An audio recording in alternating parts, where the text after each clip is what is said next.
Un conseil sur l'entrepreneuriat en général, quel que soit le milieu de l'entreprise, c'est qu'il faut être toujours bien entouré. Showroom de l'agence Motorcar. Je me retrouve de nouveau à New York. Alors nous sommes 40 employés. Entoure-toi des bonnes personnes. Un recrutement réussi, c'est un recrutement honnête. On sait jamais ce qui peut se passer, tout peut arriver. C'est important de se remettre en question. Ouais, d'accord. Pierre après pierre, on avance. Se diversifier au maximum. S'abonner à la chaîne Entrepreneur Attitude. Bienvenue sur la chaîne Entrepreneur Attitude. Je me retrouve aujourd'hui avec Marion Pantier qui est fondatrice et gérante de son agence de voyage qui est nommée aux Portes du Monde, voilà, à Ruffec en Charente. Marion, j'aimerais dans un premier temps que tu te présentes un petit peu pour que les gens comprennent un peu ce qu'est ton parcours et puis où tu en es, jusqu'à où tu en es arrivé aujourd'hui. Donc parler en fin de compte de ce que tu as fait du lycée jusqu'à maintenant. Alors, tout d'abord, bonjour David, merci de m'accueillir sur ta chaîne. Avec plaisir. C'est un plaisir de pouvoir parler de mon parcours et puis de mon expérience personnelle. Alors l'agence, je l'ai créée en 2011 et auparavant, j'ai fait, comme tout le monde, un petit parcours d'études un peu classiques, c'est-à-dire que j'ai un bac économique et social que j'ai eu. Ensuite, j'ai pris une année sabbatique, j'ai travaillé un petit peu. Et puis j'ai fait un BTS par alternance, puisque j'étais déjà partie de chez mes parents depuis l'âge de 17 ans. Je suis indépendante depuis un BTS dans le secteur du voyage? Alors oui, BTS, alors à l'époque c'était animation et gestion touristique locale, que j'ai fait en alternance dans une association. J'étais à l'office de tourisme de Ruffec, où j'ai eu l'occasion et le plaisir de monter plusieurs projets, notamment des visites d'entreprise qui me tenaient à cœur déjà à l'époque. Ouais, donc en fin de compte, tu t'es réellement formé à ce moment-là? Oui, tout à fait. Ouais, oui. Ah oui, le BTS en apprentissage, c'était vraiment génial pour pouvoir déjà côtoyer le monde professionnel. Le monde professionnel et puis les entrepreneurs, puisque j'avais l'occasion de les rencontrer lors de mes visites d'entreprise. J'y suis restée 2 ans et puis à l'issue de mon BTS, j'ai continué mes études en école de commerce. Donc là, j'ai fait une école de commerce à distance, c'est-à-dire que j'ai validé mon DES, c'est un diplôme européen d'études supérieures, en management et gestion de la distribution, et je l'ai fait en 1 an évidemment. Donc ça correspond à quoi? Une licence en fin de compte? Oui, à une licence, tout à fait. Et donc ça se fait en ligne? Alors j'ai pris des cours en ligne, et puis j'ai travaillé de chez moi parce que j'avais trouvé du boulot dans une agence de pub et je travaillais 39 heures par semaine à côté, et du coup j'ai validé mon ça c'est intéressant, ça prouve vraiment ta motivation, parce qu'en fin de compte tu n'étais pas obligé de faire ça et tu l'as fait à côté déjà de ton travail de 39 heures. Alors effectivement j'étais pas obligée, mais j'étais déjà indépendante financièrement et indépendante dans la vie, donc à 18 ans il me fallait forcément 18-20 ans, il me fallait de quoi vivre, je me suis toujours depuis l'adolescence, je me suis toujours débrouillée seule, et j'ai toujours été très indépendante déjà financièrement. Donc ma vie s'est créée par le biais de Système D. Donc, oui, forcément c'est formateur, forcément on a des coups durs, forcément si j'en suis arrivée ici, c'est aussi des sacrifices. Donc, d'accord. Donc à la suite de ces 1 an de formation que tu as validé, tu as fait quoi? Donc là j'étais toujours dans mon entreprise de publicité, donc c'était une agence de publicité où j'ai monté les échelons et j'ai fini assistante de direction. Là je suis restée 1 an et demi dans cette entreprise seulement, puisque mon chef d'entreprise a disparu brutalement, donc on s'est retrouvés toute l'équipe exactement un petit peu sur le tapis. Tu me parlais de 21 ans, c'est à cette période-là que tu as entrepris quelque chose? Alors oui. En 2010, on a tous perdu notre emploi dans l'agence de pub, forcément, c'était en septembre 2010. Et puis l'idée a germé, j'ai passé quelques entretiens, mais l'idée germait petit à petit. Tu as mis combien de temps à peu près pour germer cette idée jusqu'à temps de passer à l'action? En décembre 2010, je mettais… c'est à peu près 6 mois, 1 an de… J'ai mis 6 mois. 6 mois. Décembre 2010, donc là je me mets à fond dans mon projet de création d'entreprise. J'avais fait une étude de marché Ouais. et puis à l'époque, je m'étais aperçue que dans le tourisme, c'était aussi mes compétences. Oui, bien sûr. J'avais et à la fois un bagage au niveau de mes études tourisme et à la fois un bagage commercial. Oui, bien sûr, ok. Ouais, le mix des deux t'a permis aussi de pouvoir entreprendre. Exactement. Et du coup, ouais, en fin de compte, tu as un peu créé ton emploi, quoi. Enfin, j'ai créé mon emploi, tout à fait, parce que je n'avais pas d'offre. Tu étais toute seule au début ou tu es directement partie avec des Non, employés? non, j'étais toute seule. Ok, d'accord. J'étais toute seule. Ça a duré combien de temps là Alors, j'ai ouvert l'agence en mai 2011, toute seule. Et, donc c'était une société alors, il faut savoir qu'une agence, oui, c'est une société. Ouais, vas-y, une agence de voyage est soumise à une licence professionnelle pour pouvoir entreprendre. C'est-à-dire que n'importe qui ne peut pas ouvrir une agence de voyage. Et à l'époque, on nous demandait d'avoir bien sûr soit le diplôme touristique qui correspondait. Aujourd'hui, ça a un petit peu évolué, soit l'expérience professionnelle. Moi, il s'avère que grâce à mon apprentissage, j'avais et l'expérience professionnelle et le diplôme. Il fallait à l'époque des garanties financières, il y a tout un dossier extrêmement... Tu peux juste peut-être nous parler de coûts par rapport justement à cette Oui. Alors par rapport à la licence, à l'époque, donc ça a changé. À l'époque, il me fallait une garantie financière de 100 000 €. C'est-à-dire pouvoir justifier si l'entreprise se plantait, si je me plantais, il fallait pouvoir justifier d'une garantie suffisante pour pouvoir subvenir au voyage à venir, payer les voyages à venir. C'est 100 000 €, c'est toujours le cas. C'est dans l'idée, oui, d'accord, ok. Sauf que la somme a changé. Et elle est de combien aujourd'hui? Aujourd'hui, on est à plus de 200 000 €. Ah oui, d'accord, de garantie financière. Et donc ces 200 000 €, concrètement, ils servent à quoi? Dans le pire des cas. Alors c'est une caution solidaire. Alors c'est sous forme de caution solidaire. C'est l'APST, donc c'est l'association professionnelle de solidarité du tourisme, qui est derrière les entrepreneurs du tourisme. Quand on monte une agence de voyage. Alors moi j'ai fait appel à l'APST, mais il y a d'autres organismes bien évidemment. C'est évidemment le plus facile et le plus direct quand on monte une agence de voyage.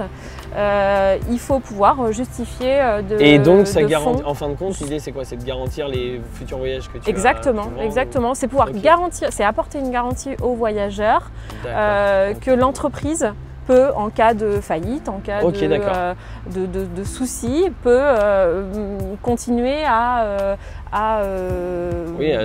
faire voyager les voyages réservés, les clients exactement, sur les voyages réservés auparavant. Très bien. Et donc du coup, par rapport à ce que là où tu as commencé, parce que je crois savoir que tu as changé de locaux, donc il y a eu une certaine évolution. Est-ce que tu peux nous parler de cette évolution justement donc, sur ton local et sur l'agence et sur les employés aussi, tes collaborateurs? Alors oui, ce qu'il faut savoir, c'est qu'en 2011, lorsque j'ai monté ma première société, donc c'est aux Portes du Monde, j'ai également monté une deuxième société, une société immobilière qui m'a permis d'acquérir mon premier local commercial. Donc local commercial qui était situé en centre-ville de Ruffec. J'avais pas forcément le choix que d'acheter ce local commercial parce que pour moi l'emplacement était idéal, la surface était parfaite et il était en vente tout simplement et je ne pouvais pas le louer. Et puis c'était une belle opportunité pour moi que j'ai eu la chance de saisir. Ça c'était en 2011. Et ça c'était en 2011, la même année exactement. Dans ce local, tu es restée seule ou Alors oui, je suis restée seule jusqu'à l'année suivante, septembre 2012, où là j'ai eu la chance d'embaucher donc Marie, ma première conseillère, qui est encore toujours avec moi aujourd'hui. Et donc vous avez fait le passage donc, de l'ancienne agence à la nouvelle agence actuelle? Oui. Toujours dans la même ville, hein, mais à la nouvelle agence. Exactement.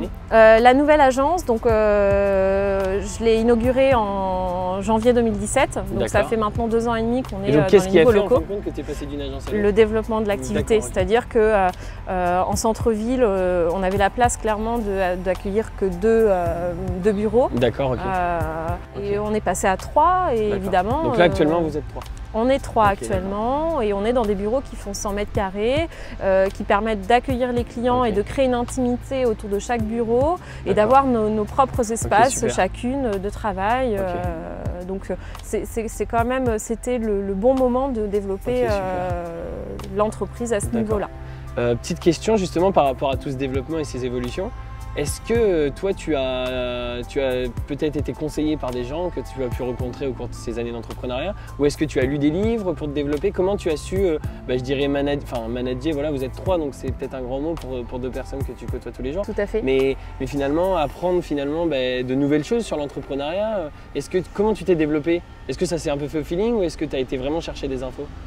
Alors, comme tout entrepreneur, il faut être curieux et je pense que déjà je suis assez curieuse par rapport à ce milieu-là. Enfin, on ne peut pas rester dans notre entreprise avec des œillères forcément. Ouais. Donc évidemment que je me suis renseignée, évidemment que je me suis intéressée, évidemment je me suis finalement liée d'amitié avec d'autres entrepreneurs. Oui, puis on dit souvent qu'on ressemble aux 4-5 personnes qui nous côtoient le plus. Exactement, mais ça évolue tout à fait. S'entourer aussi de gens sans délaisser sa famille, ses amis. C'est indispensable. C'est autre chose, la famille, les amis, mais c'est vrai que dans le monde de l'entrepreneuriat, c'est vrai que c'est Ils font partie, exactement. Intéressant d'avoir, on pourrait appeler ça des amis professionnels finalement, des gens que tu côtoies, qui t'aident, que tu peux aussi aider ou vous échanger sur du développement. Aujourd'hui, les gens qui m'entourent sont principalement entrepreneurs, il faut le dire.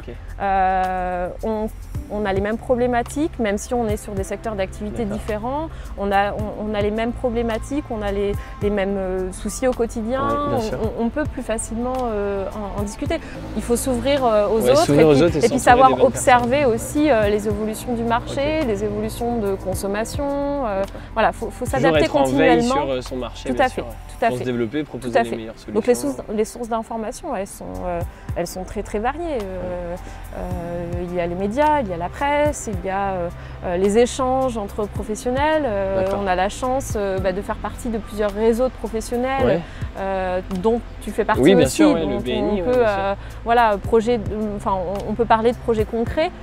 Donc toutes ces choses-là, c'est une source, une richesse d'informations exceptionnelle. Ok, très bien. On n'a jamais un chemin tout tracé, forcément. On a des débats qui nous permettent de se remettre en question, tout à fait. Et de nous rendre plus forts, forcément. Ça, je dirais même que les écueils sont indispensables à la réussite d'un entrepreneur. Ou dans la vie en général. Et évidemment, comme tout le monde, j'en ai connu de nombreux. Je pense que j'en connaîtrai d'autres. Bien sûr. Mais c'est ce qui m'a rendue plus forte. Par rapport au voyage justement, parce que tu es quand même dans un milieu qui c'est vrai, un secteur d'activité de loisirs, de plaisir pour les gens par rapport à ce que tu vends. Et toi du coup, quel rapport tu as par rapport à ça? Donc là tu nous dis que dernièrement tu te mets à voyager, etc. et à profiter justement de ça. Est-ce que tu as justement ces voyages, tu les sélectionnes justement peut-être pour aussi après apporter à tes clients de nouvelles choses? Est-ce que tu vis tes voyages d'une certaine manière pour d'une autre manière du coup que tu le vendrais à tes clients pour essayer justement de leur apporter quelque chose après? Tous les voyages. D'accord. Tous les voyages, ils sont évidemment choisis de façon assez judicieuse pour pouvoir bien évidemment apporter une expertise à mon retour de voyage à mes clients. Et puis pouvoir aussi donner l'envie aux clients, pouvoir peut-être en parler. Découvrir de nouvelles. C'est toujours mieux d'avoir vécu les choses pour pouvoir en parler. À 200%. Ouais, ok, d'accord. Toutes les expériences de voyage nous font grandir, l'entreprise et nous font grandir dans la vie. Super Marion, pour finir cette interview, j'aimerais savoir si tu pourrais nous donner une info ou peut-être un conseil aux gens qui nous regardent, donc sur l'entrepreneuriat ou peut-être dans le voyage. Un conseil sur l'entrepreneuriat en général, quel que soit le milieu de l'entreprise, c'est qu'il faut être toujours bien entouré. C'est-à-dire que les personnes qui nous entourent, quelque part, nous reflètent un petit peu. Moi, je suis de nature optimiste et il faut être optimiste dans ce milieu-là. Je vois souvent le verre à moitié plein, alors que certaines personnes le verraient plutôt à moitié vide. Il faut être persévérant, il faut être optimiste. Il faut s'entourer de personnes optimistes. Ça, c'est très très important. Des personnes qui ont confiance en notre projet et en nous, c'est primordial pour la réussite, c'est primordial pour… Donc ce qui ressort vraiment chez toi, c'est s'entourer de bonnes personnes. Exactement, et j'ai la chance d'être bien entourée, d'avoir une personne qui partage ma vie, qui a les mêmes problématiques que moi, donc forcément qui avec laquelle on échange beaucoup et on construit beaucoup ensemble. Super. Donc ça, c'est très intéressant et c'est formateur pour le reste du développement de nos entreprises. Ok, d'accord. Bon, très bien Marion. Écoute, je te remercie en tout cas d'avoir répondu à toutes mes questions et puis on se revoit peut-être une autre fois dans une autre vidéo. Merci. Tout à fait. Merci à toi David de m'avoir accueilli.